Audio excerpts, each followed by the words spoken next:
first day, we're gonna figure that out.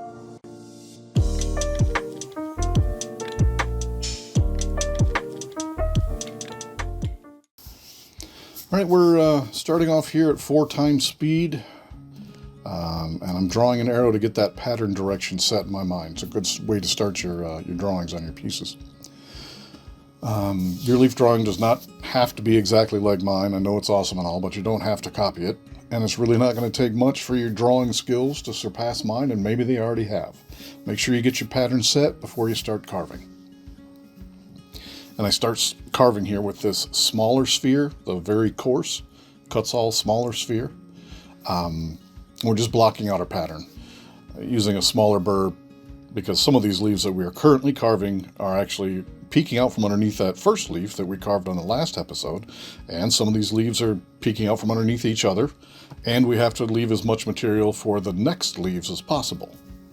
You can see that I've switched over to the fine detail carving burr. I'm just carving the areas that that will fit in. It's small enough to fit. These spaces are too small for the bigger carving burr, so we go really small here, and we're defining lines a little bit better. You all need to remember this video is for beginners, and it's maybe the first time that other people are actually ever carving. These new lines and shapes and sizes and tools and all that, it's all new to some of these people.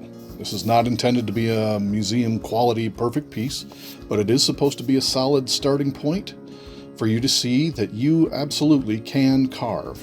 There's going to be mistakes. There's going to be things you wish were different, but when we're done, you will have a finished product. We're back on the detail burr, and you can see here I'm carving out the leaf lobes that you saw me draw in just a second ago. Remember to draw those leaf lobes that will droop over the side and carve those out. Sometimes you can just get concentrating on that top part. And of course, I'm carving these with the smaller one because the lobes are small and close enough together. It's another term that you need to remember. It's called trust the process. This is even a college art term that I've heard many a college professor use, even though I don't have an art degree, but I've talked to many art professors. I did go to college and I did have friends, and I've actually taught adjunct, but trust the process. Remember that term, and you got to stick to it. You can get, partway in a project, just like we are here, and we start looking at these spots that we're doing with this smaller burr, and it looks kind of choppy, and it doesn't look uniform, and it's not the way you envisioned it in your head, and that's fine, because we're not done yet. But if it doesn't match, that's okay. Just trust the process and work through the process. Any project that you see in your mind can actually come to fruition, can be achieved, if you persevere and you stick through these steps. If one person can do that, me, well, then you can do it as well. What we're doing here is not rocket science. It's not very hard. It does take some getting used to. I'm not saying if you can't see it, you can't, then you're a dumb person. I'm just saying that you can do it. You can get used to these steps, and you can achieve the same results. And the great thing about carving wood is that anything that you consider a mistake, you can correct it. As long as there's still wood left, you can correct your mistake and reshape the wood, and it still comes out okay. I'm talking from experience here.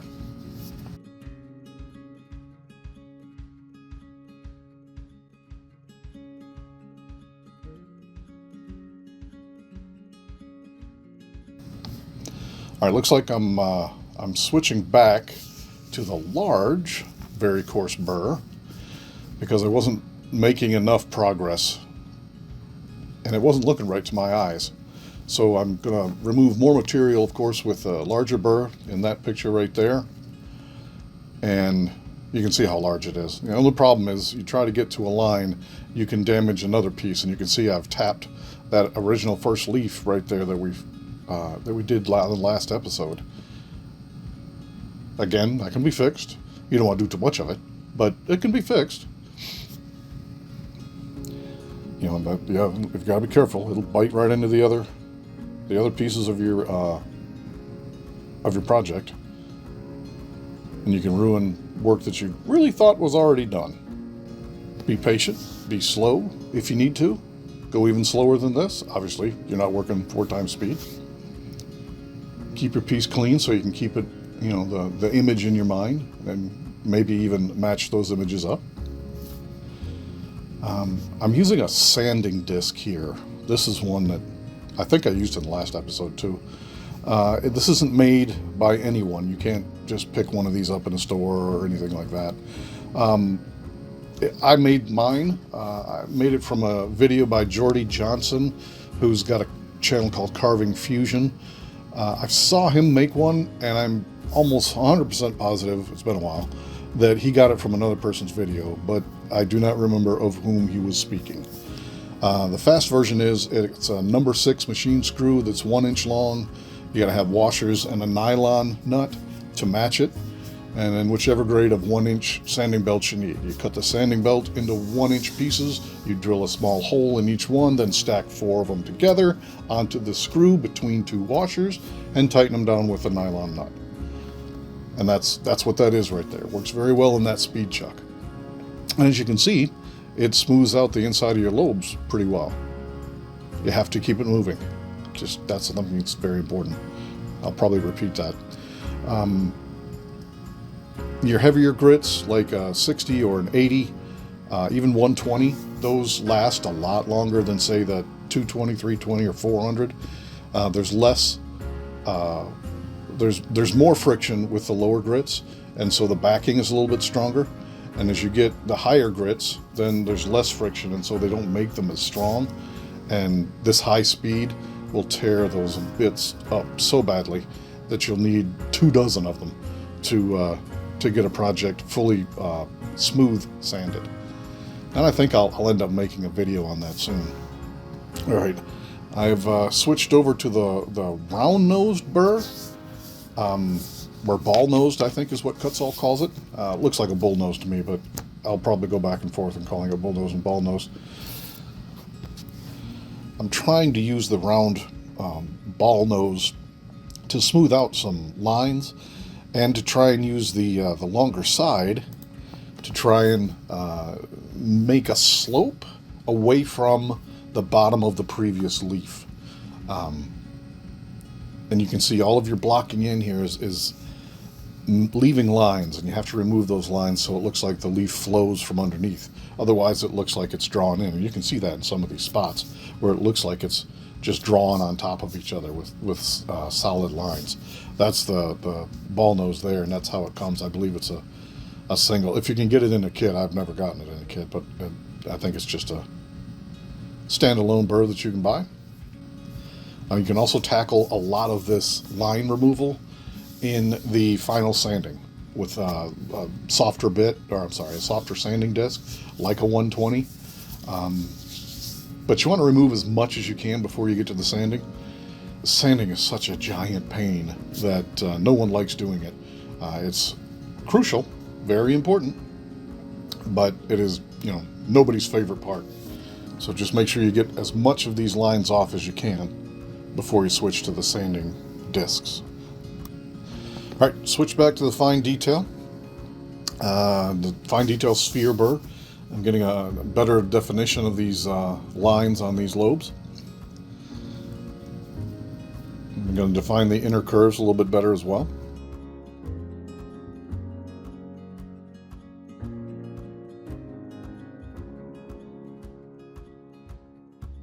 All right, so we're back on screen. Once I get those set in my mind a little bit better, I go jumping back to the sanding disc. I still believe this is an 80 grit.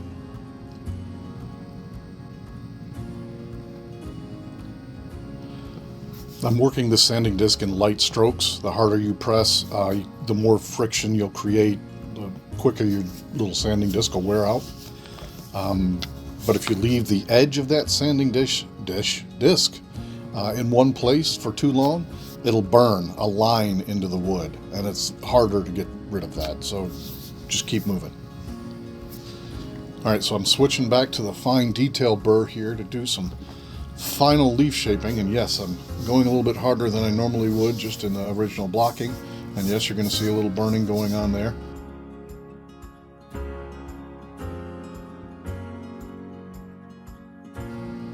probably see smoke on several different occasions. Like there's some more. You see a lot of burning when you do the fine detail on harder woods, like walnut. Now, you probably won't see as much on a basswood or a tupelo or something like that, but you'll definitely see it on walnut. There's really no better way to get an undercut on these leaves and then still leave enough material for the next shape. It's to use this small detail bit.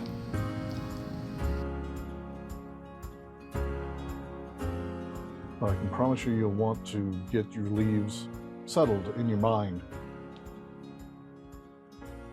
so the next leaf is also settled in your mind. And when you get them all settled in your mind, it makes a complete picture.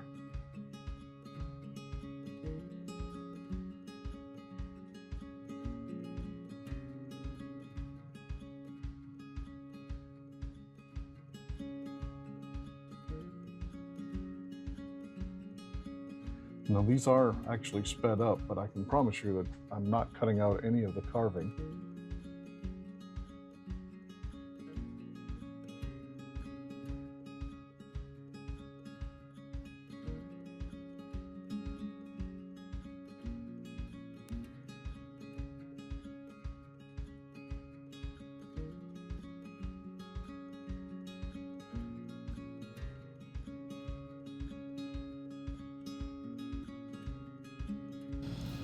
I switch over to the flame tip fine detail burr here.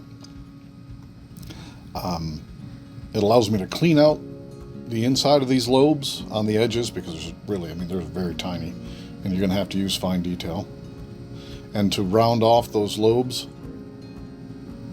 in order to match the interior that you've got there. And you can make the petal or the lobe itself kind of bend even farther down, just kind of droop, and as you can see, we're clearing off that, and now that leaf even rolls over the edge a little bit farther. Going a little bit deeper underneath these lobes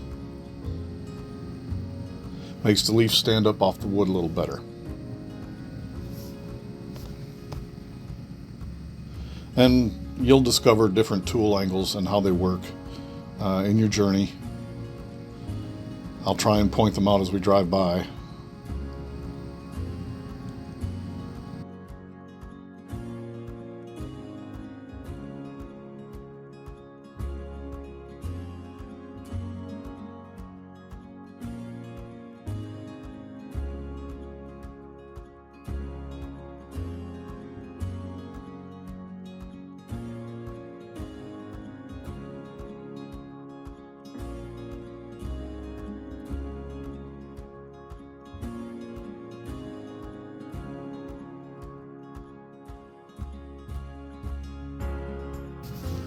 Okay, so that is our progress, all done and dusted, literally. I think things are shaping up really well.